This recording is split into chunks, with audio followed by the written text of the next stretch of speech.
Episode of woodworking in Siberia with the Russians on the mean plains of central Florida. We're gonna need some plywood or some kind of cuttable material. I've been experimenting recently with a for lease sign.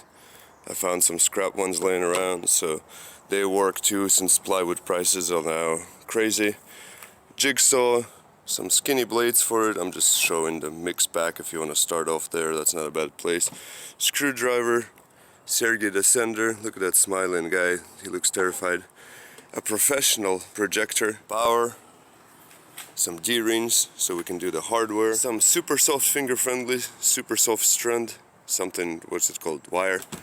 If your baby hands like mine, but no, it's just a good wire. And then we're gonna need some screws too. And the finger friendly soft stuff is for this, so we can hang this up. And we can make ourselves some like this. You don't need a projector for this, it's a pretty simple logo to do by hand. But if you're lazy like me, 60 bucks buys you one of those and you can be professional. But let's get to it, let's start building this stuff.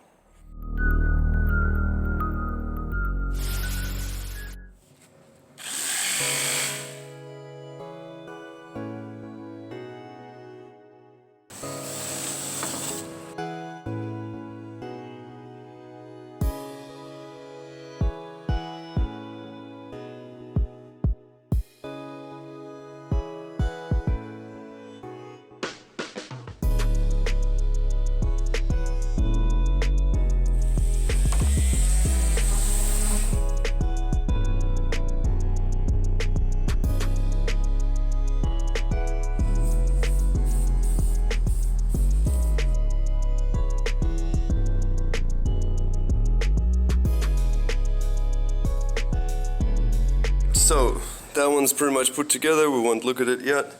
But with this guy, what I did, as you can see, there's like a bunch of underlying scratches. So I just did one layer of blue paint on it, and actually I'm happy with how it covered. And all I did was I just rubbed it upside down with the face down on the surface of my painting table, which is all rough. You could probably use like 80 grit sandpaper, which is the finest sandpaper you can get in Russia anyways. This way it gives it that slight patina of the Colin McRae rally times.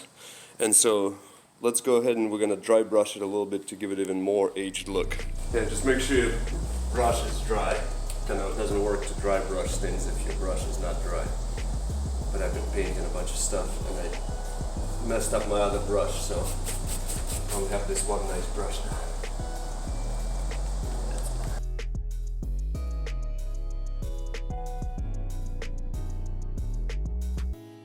This is kind of mocked up, but I don't think I like the silver. I think we need black over here. Maybe gold? The background from the doggy coin. Doggy. But I kind of... It's either black or let's put it over here. Or even just like this. So I think just the black is better. Oh, actually I got the... We can put it on top of the cabinet. So I think that's just a lot better. I'm not sure how I feel about gold. But silver is definitely not it. Gold needs the 555 symbol. This is kind of boring. Didn't come up with anything clever to put in the photo for the size, so I'm using my blue blowtorch and the actual blue paint I used in this project. But it came out really good. So this one is quite easy to do. It's just negative space.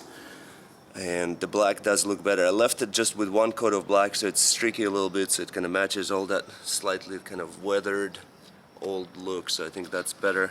But the sides are all black, so it gets nice shadows. Quite happy with how it came out. This one somehow I cut too long and it was touching almost this, so actually instead of using a jigsaw I just used surgical scissors, cut some stuff off and just sprayed it real quick with black. But yeah, came out really good. So something like this is pretty easy to do even by hand as far as the stenciling goes, but you can use just one of these simple $60 projectors. I mean, you're a car guy, you're probably spending a fair bit of money on car parts anyways, or car itself, so if you're into woodworking and stuff like that, try your hand at it, and I'll see you next time when we doodle something else.